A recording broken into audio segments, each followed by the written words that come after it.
I was in the audience that day, front row, studio lights blazing, cameras rolling.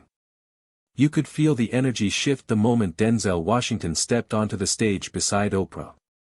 It was supposed to be a light-hearted segment, something about inspiring legacies, and the role of faith in personal growth. But it turned fast.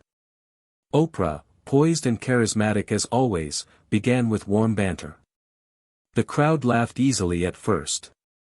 But then came the moment no one saw coming.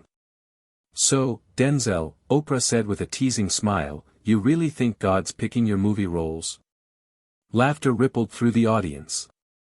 A few heads turned, unsure if she was joking.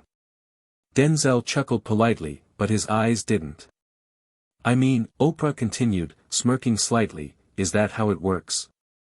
You pray and God says, take the role in The Equalizer." The studio erupted in awkward laughter again, but the vibe had shifted.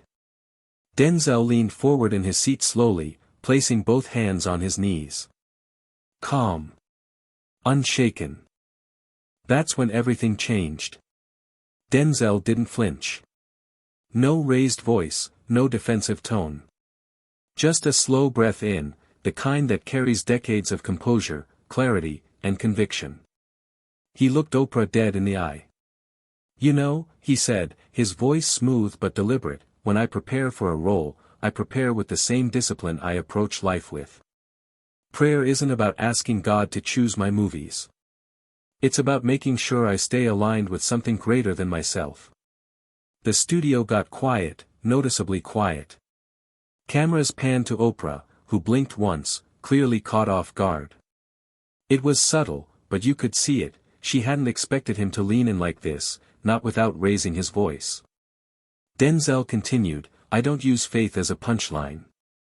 I live it. Because in this world, with all its lights and cameras and applause, it's easy to lose your compass." A hush fell over the crowd. A few people in the audience nodded slowly. Even the stage manager, who had been motioning cues, froze mid-gesture. Then Denzel dropped the line that silenced the entire studio. Denzel leaned back slightly in his chair, never breaking eye contact. He said, quietly but firmly, "Some folks worship fame. I'd rather serve truth. And if that makes people uncomfortable, maybe it's because they're looking in the wrong direction." You could hear the air shift, that almost inaudible moment when an entire room inhales at once. Oprah's smile faltered. Not in defeat, but in recognition. She wasn't just interviewing an actor anymore. She was sitting across from a man who had no need for validation, a man anchored in something she couldn't shake with a clever jab. A producer behind the scenes whispered frantically into a headset. The teleprompter was ignored. Even the band, set to play the show out in 3 minutes, stopped mid-rehearsal. Denzel didn't gloat. He didn't smirk. He simply looked around the studio and added, "I know who brought me here. And I'm not about to forget that just because a spotlight's shining." Silence. Then, slow, scattered applause. Then stronger. Until the entire audience rose to its feet. Oprah took a beat, then nodded, not with sarcasm, but with something close to respect. Oprah straightened in her chair. Her usual poise returned, but now it carried a different tone, less performance, more sincerity. For a few seconds, she didn't say anything. She just looked at Denzel, her expression unreadable. Then, with a soft chuckle, she leaned toward him and said, "You know what? I didn't expect that answer."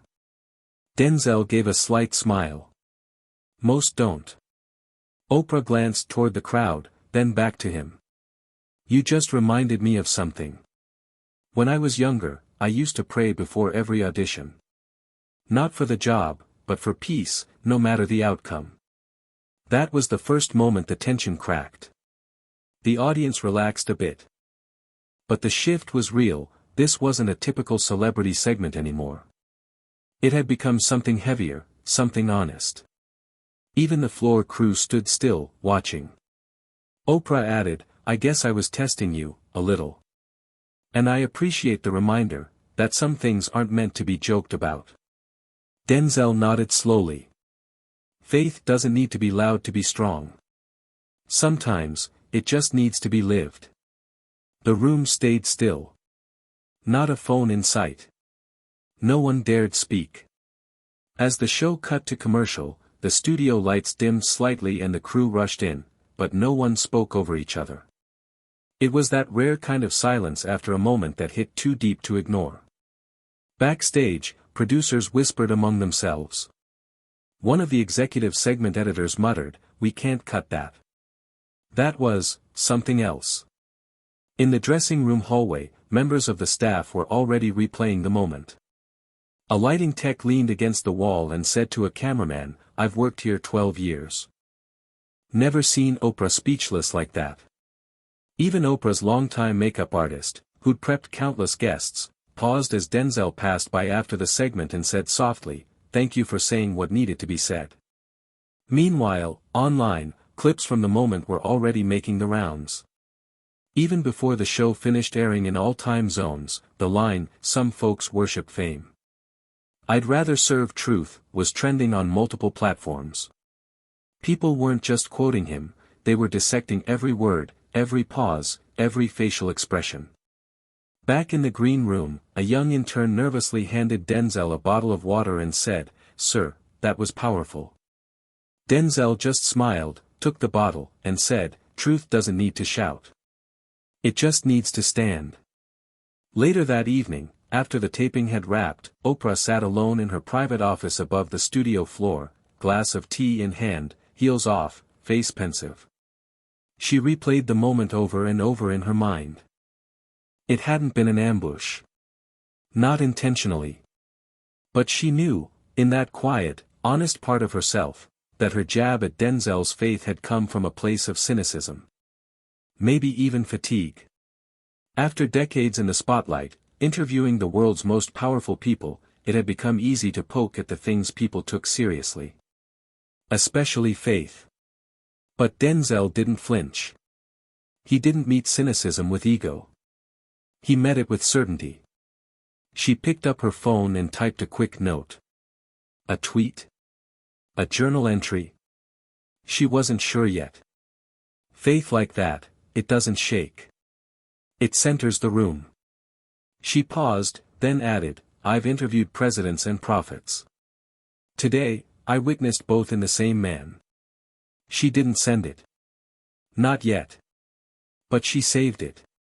Because something had shifted inside her too, something unspoken, but unmistakable. By the next morning, the internet had exploded. Clips of the exchange dominated social media feeds. Headlines rolled out across major platforms. Denzel Washington silences studio with powerful faith statement. Oprah challenged his beliefs. Denzel's response left viewers in tears. A masterclass in grace. Denzel Washington's calm shuts down live studio. Comment sections were flooded, not with the usual trolling or noise, but with stories. Real ones. People sharing their own moments of doubt, their own turning points, and how hearing Denzel speak with such grounded conviction had shaken something awake in them. He reminded me that I don't have to compromise my faith to fit in. Finally, someone in Hollywood speaking truth without needing applause. My pastor quoted Denzel this morning. That's how deep it hit. Church leaders reposted the clip.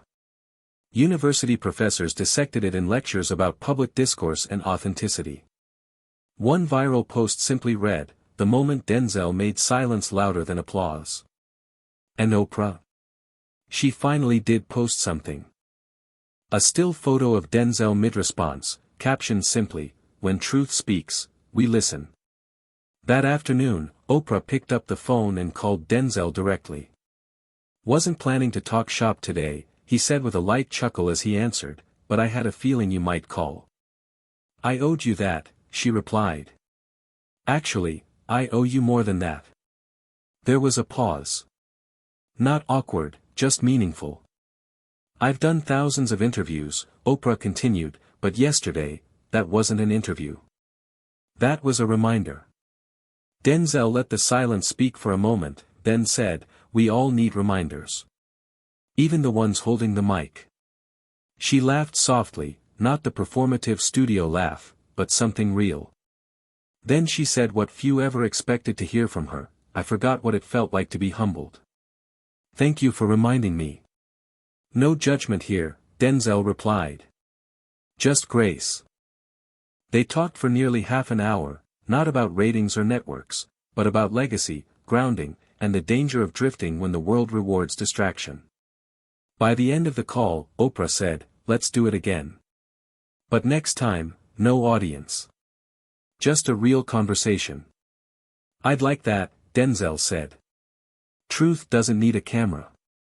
2 weeks later, in a private corner of Oprah's Montecito estate, Denzel and Oprah sat facing each other, no cameras, no staff, no time limits.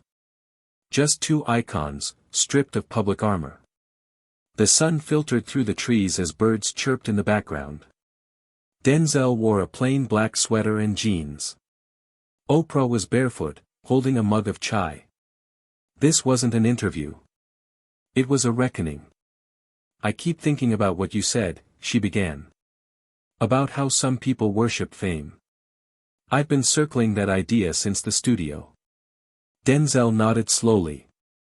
"Fame is loud. Truth is quiet. But one feeds the ego. The other feeds the soul." Oprah looked down at her mug. "I used to think I could balance both. But lately, I'm not sure." "You can," Denzel said. "But only if you decide who you're answering to. The world, or something higher." There was a long pause. Then Oprah said, "You ever doubt?" "All the time," he answered.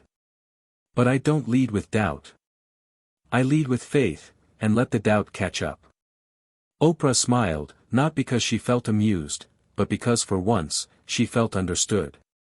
They kept talking. 4 hours.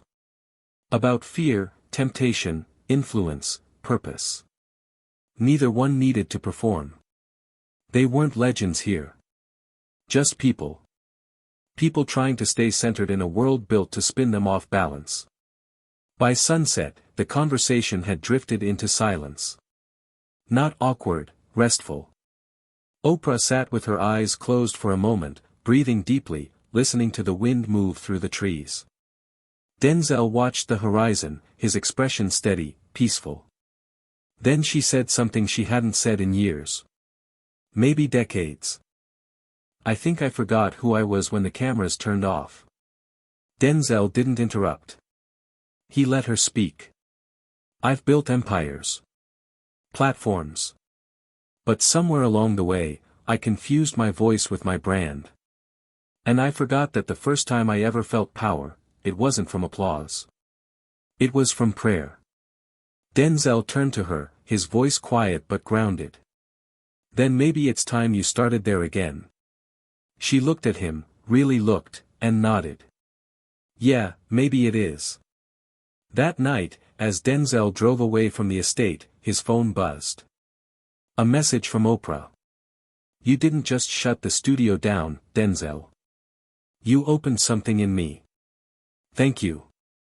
He stared at the screen for a moment, then smiled and tucked the phone away.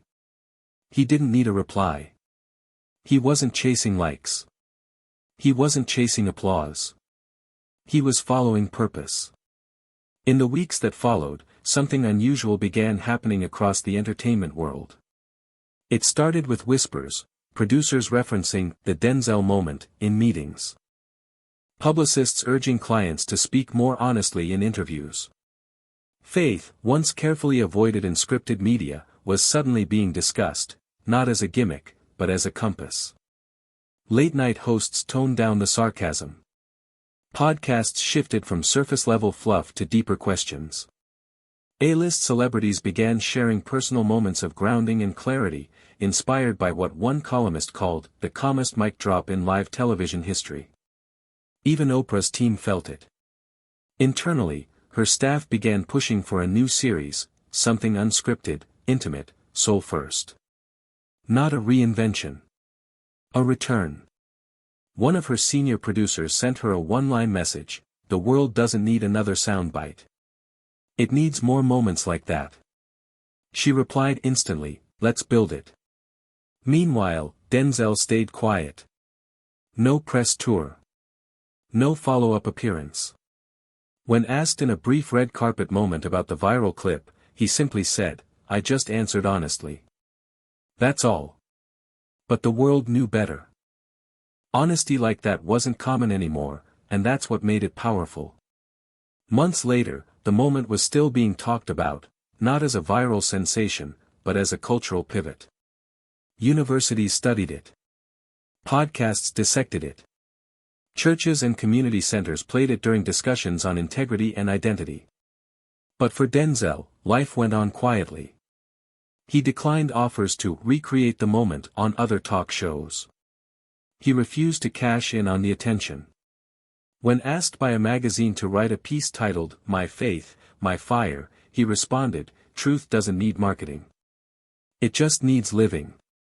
Meanwhile, Oprah launched a new series called Centered, a stripped-down, deeply personal show featuring honest conversations about purpose, doubt, and spiritual resilience. Her first guest. Not Denzel. She told her team, "He already gave the message. The rest of us are still catching up." In a rare clip from the new series, Oprah said, "Sometimes it takes one quiet voice to remind the rest of us what we forgot, that standing firm doesn't require force, just faith." The clip cut to a still of Denzel from that unforgettable day, eyes steady, posture calm, soul unshaken. No applause.